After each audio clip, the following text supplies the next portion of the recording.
The air was thick with the scent of antiseptic and regret as Ellie Harper stood in the doorway of her grandmother's hospital room, watching the old woman's chest rise and fall like a fragile bellows. She was 28, but the weight of her family's judgment made her feel ancient, her heart a battleground of love and resentment. Today she wasn't Ellie, the granddaughter with dreams too big for this small Virginia town. She was just the help, summoned to care for Grandma Rose in her final days. Ellie clutched the worn strap of her backpack, her leather jacket creaking as she shifted. She hadn't been back to Willow Creek in years, not since her mother's hissed words at 18. "You're a disgrace." The memory stung, but Ellie had built a life in Richmond, far from the suffocating expectations of her conservative family. She was a graphic designer now with a tiny apartment and a girlfriend, Clara Gwynn, who made her believe in love despite the scars. But when the call came, Grandma Rose was dying, and the family needed her. Ellie couldn't say no. Not to Rose, the one person who'd ever seen her. The hospital room was dim, the only light spilling from a flickering fluorescent bulb. Rose lay propped on pillows, her silver hair thin but still elegant, her eyes sharp despite the cancer eating her from within. "Ellie," she rasped, her voice a whisper of its former strength. "You came." "Of course, Gran," Ellie said, dropping her bag and kneeling beside the bed. She took Rose's frail hand, the skin paper-thin but warm. "I'm here." Rose's lips curved, a ghost of a smile. "They don't deserve you," she murmured, her gaze piercing. Ellie's throat tightened. She knew Rose meant the family, her mother, Linda, her uncle Greg, and her cousins, who'd always treated her like an outsider. The lesbian granddaughter. The rebel who dared to love openly. "Don't talk like that," Ellie said, forcing a smile. "You need to rest." But Rose shook her head. "I've rested enough. I need you to listen." Her voice dropped, urgent. "There's something I've kept from them. From all of them." Ellie leaned closer, her heart pounding. Rose's secrets were rare, but they were always seismic. "What is it?" Before Rose could answer, the door swung open and Linda stormed in, her purse clutched like a weapon. "Ellie, you're late," she snapped, her eyes raking over her daughter's jeans and jacket. "This isn't a vacation. You're here to help, not to flaunt yourself." Ellie's jaw tightened, but she bit back a retort. For Rose, she'd endure this. For Rose, she'd play the dutiful granddaughter, even if it killed her. The next few days were a blur of hospital shifts and family tension. Ellie stayed by Rose's side, fetching water, adjusting pillows, and reading aloud from Rose's favorite novels, dog-eared copies of Jane Austen that smelled of old paper and love. Between tasks, she texted Clara, her anchor in the storm. "Miss you," she'd type, her fingers trembling.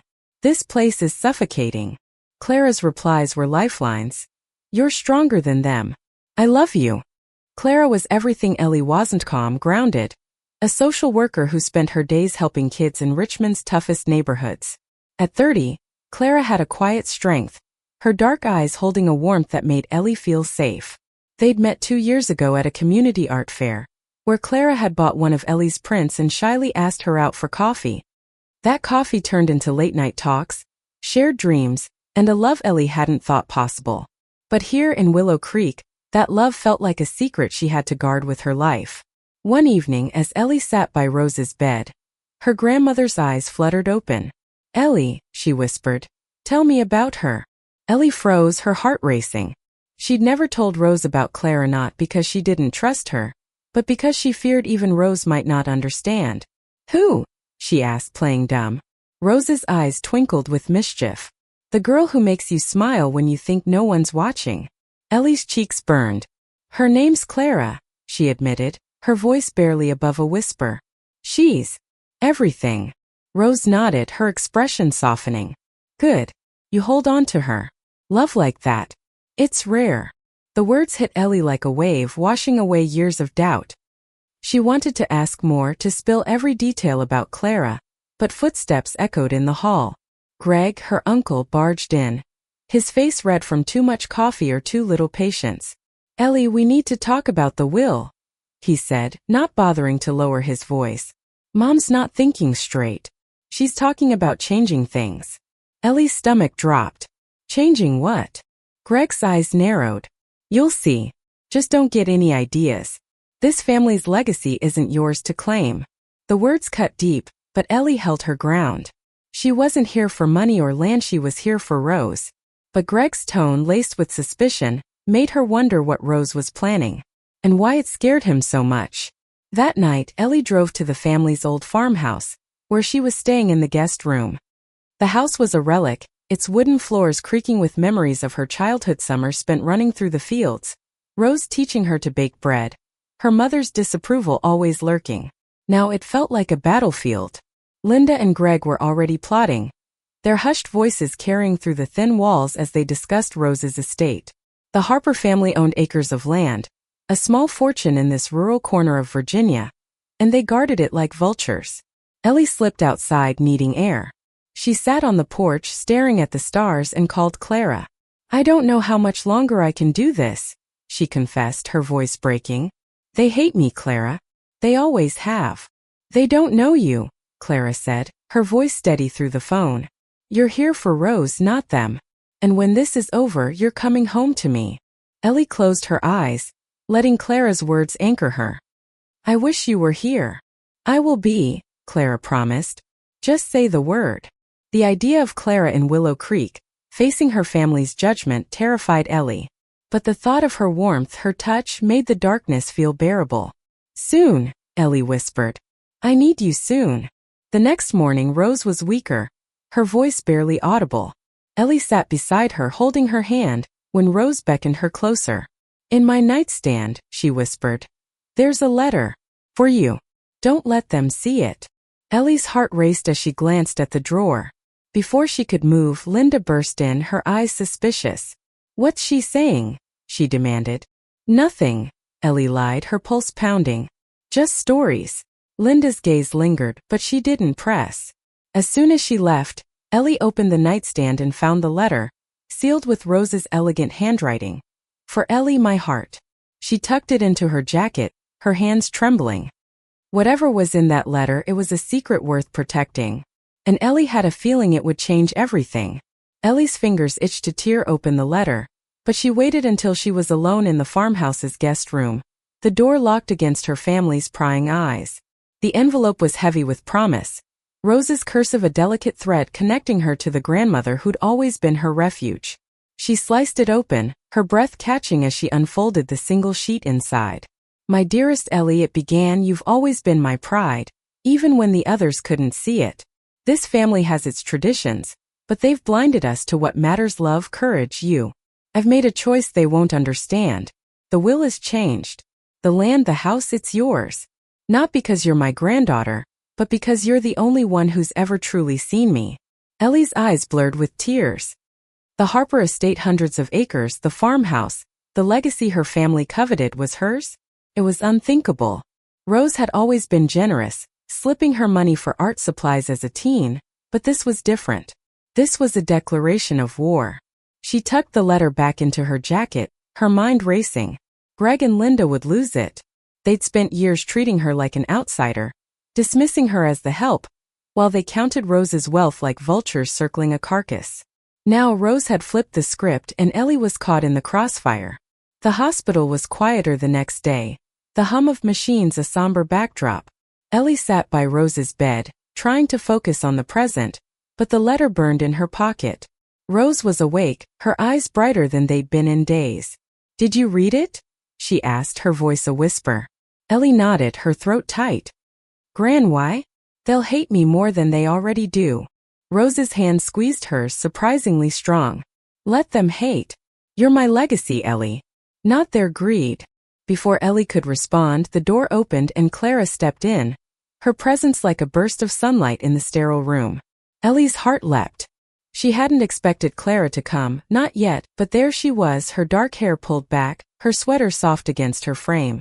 "Surprise," Clara said, her smile shy but warm. "I couldn't let you do this alone." Ellie stood, her legs shaky, and pulled Clara into a hug, not caring who saw. For a moment, the hospital room, the family drama, the letter, they all faded. Clara was here, solid and real, her arms a safe harbor. Rose watched them, her eyes crinkling with approval. "You must be Clara," she said, her voice weak but warm. "Ellie's told me about you." Clara blushed, stepping forward to take Rose's hand. "It's an honor to meet you, Mrs. Harper." Ellie says you're her hero. Rose chuckled, a sound like rustling leaves. She's mine too. The moment was shattered when Greg stormed in, his face a mask of fury.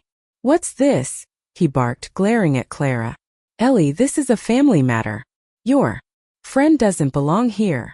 Ellie's fists clenched, but Clara's calm voice cut through. I'm here for Ellie, she said, unflinching. And for Rose. Greg's eyes narrowed, but Rose raised a hand. Enough, Gregory, she said, her voice sharp despite her frailty. Clara stays. She's more family than you've ever been. The room went silent, the weight of Rose's words hanging heavy. Greg's face reddened, but he turned and left, slamming the door. Ellie exhaled, her heart pounding. Clara squeezed her hand, grounding her. That evening, Ellie and Clara sat on the farmhouse porch, sharing a blanket against the chilly September air. The stars were bright, the kind of sky Ellie used to stare at as a kid dreaming of escape. Now, with Clara beside her, escape felt less urgent. I can't believe you came, Ellie said, her voice soft. Clara leaned her head on Ellie's shoulder. I told you I would. You don't have to face this alone. Ellie wanted to kiss her, to lose herself in the warmth of Clara's presence, but the letter's weight pulled her back. Gran's giving me everything, she said, her voice barely audible. The land, the house. It's in her will. Clara's eyes widened. Everything? Ellie, that's huge. It's a disaster, Ellie said, her voice breaking. They'll fight me. They'll say I manipulated her, that I'm not family because of who I am. Clara took her hand, her grip firm. You are family. Rose sees it, and I see it. We'll fight this together. Ellie's chest ached with gratitude, but fear gnawed at her. The family's reaction would be brutal, and she wasn't sure she was ready for the fallout. The next day, Rose's condition worsened. The doctor spoke in hushed tones about hours, not days.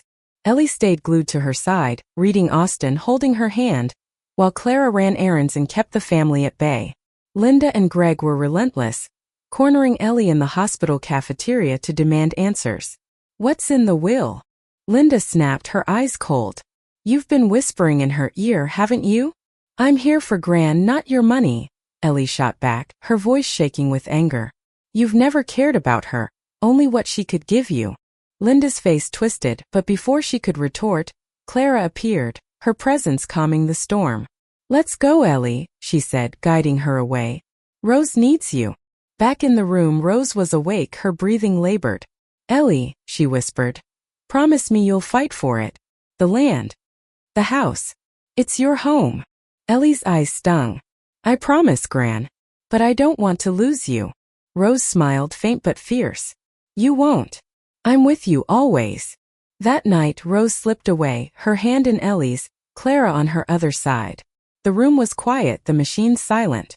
Ellie's heart broke, but Clara's arms around her kept her from falling apart. The funeral was a battlefield disguised as a church service. Willow Creek's only chapel was packed with townsfolk, their whispers a low hum beneath the organ's mournful notes. Ellie sat in the front pew, Clara beside her, their hands clasped tightly despite the stares. She wore a simple black dress, her leather jacket draped over the pew, a quiet rebellion against the family's expectations. Linda and Greg sat across the aisle, their faces masks of grief, but Ellie knew better. They were already counting dollars, plotting how to divide Rose's estate. The letter in Ellie's jacket, now locked in a safe in her room, burned in her mind. She hadn't told anyone but Clara about its contents, but the weight of Rose's decision pressed on her chest like a stone. The pastor's eulogy painted Rose as a saint, a pillar of the community, but Ellie's memories were more vivid. Rose laughing as they kneaded dough in the farmhouse kitchen, Rose slipping her a book of poetry when her mother wasn't looking, Rose whispering, "Be yourself, Ellie. Always." Those moments were her inheritance, not the land or the money. But Rose had given her both, and now Ellie had to fight for it. After the service, the family gathered at the farmhouse for the reading of the will. The lawyer, a wiry man named Mr. Thompson, stood at the dining room table, his briefcase open, papers neatly stacked. Ellie sat between Clara and the window, the autumn light casting shadows on her face. Linda, Greg, and Ellie's cousins Mark and Sarah sat opposite, their eyes sharp with anticipation. Mr. Thompson cleared his throat. Rose Harper's will, revised 2 weeks ago, is clear and legally binding, he began. To my granddaughter Eleanor Harper, I leave the entirety of my estate, including the Harper family land, the farmhouse, and all financial assets. The room exploded. Linda stood, her chair scraping the floor. This is outrageous, she shouted. She wasn't in her right mind. Ellie manipulated her. Greg slammed his fist on the table. She's not even family. She's been gone for years, living her lifestyle. Ellie's blood boiled, but Clara's hand on her knee kept her grounded. Rose knew what she was doing, Ellie said, her voice steady despite her racing heart. She wanted me to have it. You. Linda spat. You're nothing but the help. You think you can waltz in and take everything. Mr. Thompson raised a hand. Mrs. Harper, the will is ironclad. Rose was of sound mind, and I have witnesses to confirm it. The argument raged, voices overlapping, accusations flying. Ellie felt like she was drowning, but Clara's presence was her lifeline. We'll contest it, Greg snarled. You won't see a dime. Ellie stood, her hands trembling. This isn't about money. It's about Gran. She trusted me, and I won't let you tear that apart. She walked out, Clara following, the family's shouts echoing behind them. Outside, the air was crisp, the field stretching endlessly under the gray sky. Ellie leaned against the porch railing, her breath shaky. They'll never stop, she said. They'll drag this through court, make it ugly. Clara wrapped her arms around her, her warmth a shield. Let them try. You're not alone in this. The next week was a whirlwind of legal meetings and family threats. Linda and Greg hired a lawyer, claiming Rose had been coerced, that Ellie's influence had tainted her judgment. The accusations stung, but Ellie refused to back down. She met with Mr. Thompson, who assured her the will was solid, backed by Rose's handwritten letter and a video she'd recorded, declaring her intentions. Clara stayed by her side, taking leave from her job to support Ellie. They spent evenings poring over documents, strategizing, but also stealing moments of peace, cooking dinner together, walking the fields, talking about their future. One night, as they lay in the guest room, Clara traced circles on Ellie's palm. What do you want to do with this place? She asked. If you win. Ellie stared at the ceiling, the weight of the question heavy. I don't know. Gran loved this land. She wanted it to mean something. Maybe. A community center? Somewhere kids like Mekids who feel like they don't belong can find a home. Clara smiled, her eyes shining. That's beautiful. It's what Rose would have wanted. Ellie turned to her, their faces inches apart. I want you here too. If you'd stay. Clara's breath caught and she kissed Ellie, soft and sure. I'm not going anywhere. But the family's attacks grew uglier. Greg spread rumors in town, calling Ellie a predator who'd taken advantage of Rose. Linda went to the local paper, painting herself as the wrong daughter, cheated by her wayward child. The whispers followed Ellie everywhere, at the grocery store, the diner, the gas station. Willow Creek, once a place of childhood magic, felt like a cage. One afternoon, Ellie found a note slipped under the farmhouse door. Leave or you'll regret it. The handwriting was sloppy, but the threat was clear. She showed it to Clara, her hands shaking.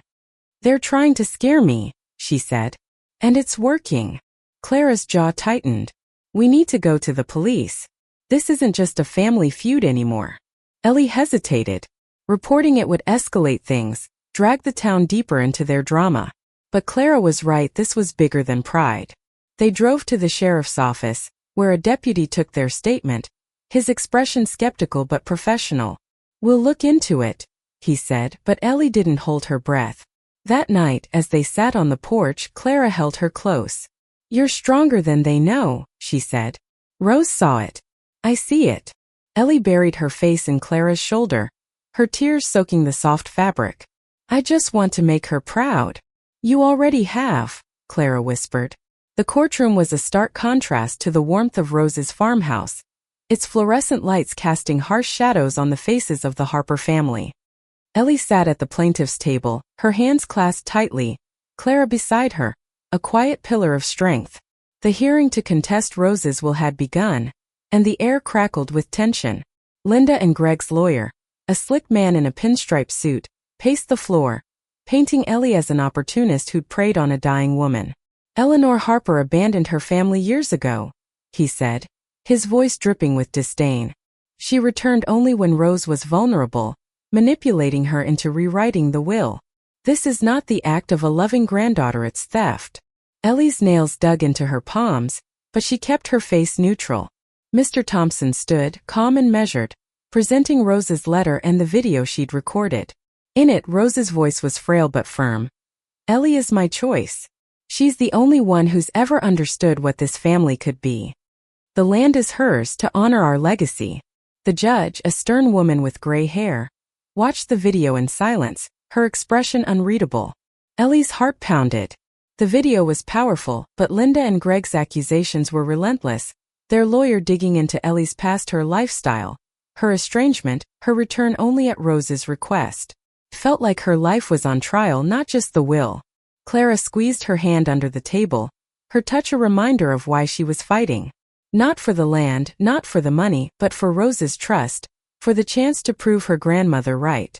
Outside the courtroom, the harassment escalated.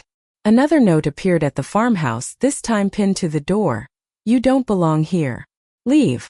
Ellie's stomach churned, but she refused to show fear. She and Clara installed a security camera, and Ellie started carrying pepper spray, her nerves frayed but her resolve unbroken. The town's whispers grew louder, fueled by Linda's interviews and Greg's rumors. At the diner, a waitress who'd known Ellie since childhood refused to meet her eyes. Old friends crossed the street to avoid her. But there were glimmers of support. A florist who'd worked with Rose slipped Ellie a note. You're doing the right thing. She loved you. A former teacher stopped her in the grocery store saying, Rose was proud of you. Don't let them win.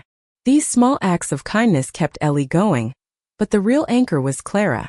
Every night they'd sit on the porch, planning their future on the land. We could plant a garden, Clara said one evening, her voice dreamy. A place for kids to learn to feel safe. Like you always wanted. Ellie smiled, her heart swelling. And a studio for my art. Somewhere to create. Clara kissed her forehead. Somewhere to be us. But the dream felt fragile. The legal fees were mounting, and Ellie's savings were dwindling. Clara offered to help, but Ellie refused. She didn't want Clara dragged into the financial mess. This is my fight, she said, though the words felt hollow. It was their fight, but Ellie's pride wouldn't let her admit it. The turning point came unexpectedly. One afternoon, while sorting through Rose's belongings, Ellie found a box of old letters tucked in the attic. They were from Rose's youth, addressed to a woman named Margaret. The words were tender, intimate, filled with longing. I wish I could hold you without fear, Rose had written. This town would never understand, but my heart does. Ellie's breath caught. Rose had loved a woman. Her grandmother, the pillar of Willow Creek, had carried a secret love, just like Ellie. The realization hit her like a tidal wave. Rose hadn't just understood her. She'd lived her truth, hidden away. She showed the letters to Clara, her hands trembling. Gran was like me, she whispered. She knew what it was to hide. Clara's eyes filled with tears. She gave you the land because she wanted you to live the life she couldn't. To be free. Ellie nodded, her resolve hardening. She took the letters to Mr. Thompson, who agreed they could bolster her case, showing Rose's empathy for Ellie's life. But Ellie hesitated to use them. They were private, sacred.